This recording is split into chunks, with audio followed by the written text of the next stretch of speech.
Hey, what's up y'all? I'm Corey, aka Pure Uberness. I haven't done lore videos in the past. However, a video by SeinPezSmith has convinced me to start putting the pieces together and get to work on explaining a little bit on the backstory to the Great Gatsby on NES. While his video was good, the lore left a bit to be desired, so I'm going to try my best to explain some things that might not be initially evident. Everything that follows is my interpretation. I'm not going to preface every comment with I think or whatever, because not every word is going to be fact.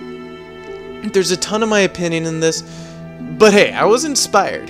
It is what it is. This is just my interpretation of the 8-bit game. So that being said, Gatsby appears to be a very cheerful adventurer. His daughter is also a knight, so it seems that he is from a family of knights, and we know from the Old Egg armor description that the knights are very proud. So on the surface, Gatsby's a proud and jolly knight with a really kick-ass hat.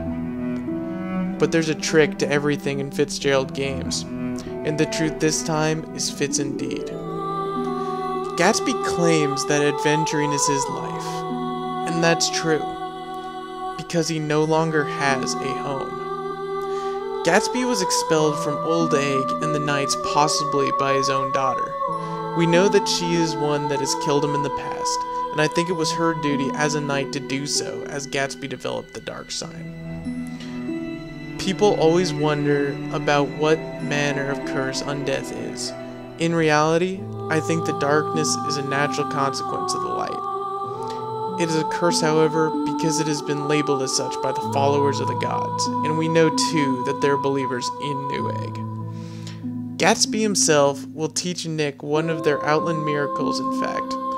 Gatsby ponders if his plight and subsequent rescue by Nick in the swamp is also the will of Lord Gwyn. Whether he's personally a believer in the curse of the undead and the will of Lord Gwyn, or if he says this with some degree of cynicism, I can't say. The thing to realize that I think a lot of players miss, mostly because the entire game takes place in New Egg, so we don't actually see human land. But I think the important thing to realize that so many people miss is that life is very difficult for an undead in the human realms. If Nick speaks with the undead merchants, both of them will tell him that they prefer life in New Egg, surrounded by hollows, drakes, bull demons, and thieves, rather than their previous lives. The male merchant has actually been stoned in the past, and in the good way.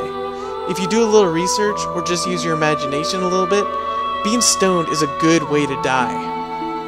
The female merchant is happy just to be safe behind bars, and that's a sentiment echoed by the considerably less hollowed Tom Buchanan as well, and we know that he was actually banished from Vinheim. So the undead are captured and corralled to the north. The only other life available to the undead is to journey to New Egg to fulfill the undead prophecy.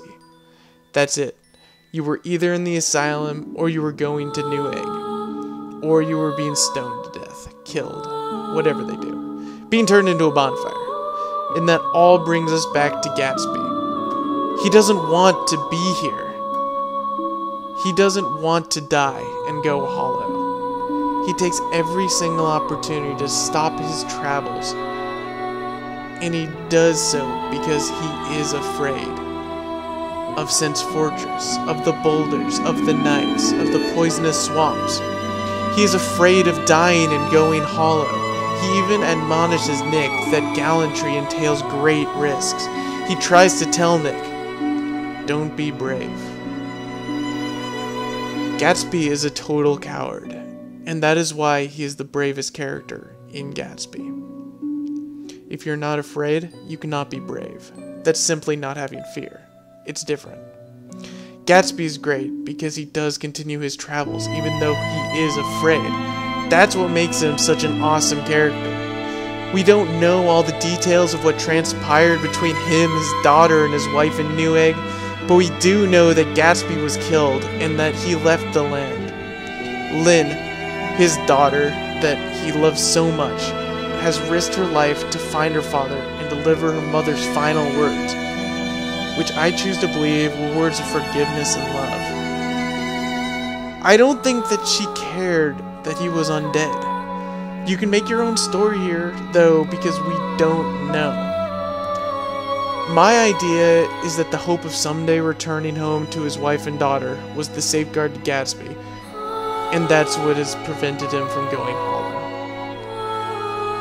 The news of his wife's death was the final trigger of him becoming hollow, only to be killed once more by his own daughter. He was the most afraid and the most courageous. I believe his final defeat was also his final victory, and that he is with his wife once more. Daisy! So that's my take on Gatsby. Proud knight from a well-to-do family. He had the dark sign, was removed from the knights, and killed. Whether he was led north or escaped there on his own, I don't know. He was kept sane by his desire to return to his wife and child, and he traveled carefully to make that dream a reality. He finally showed his pride as a knight in Izalith, but the news of his wife's passing took away the last of his hope, the last of his light, and he finally hollowed on the shores of his pool. His cheerful adventurer persona was a put-on for the sake of his pride and his daughter.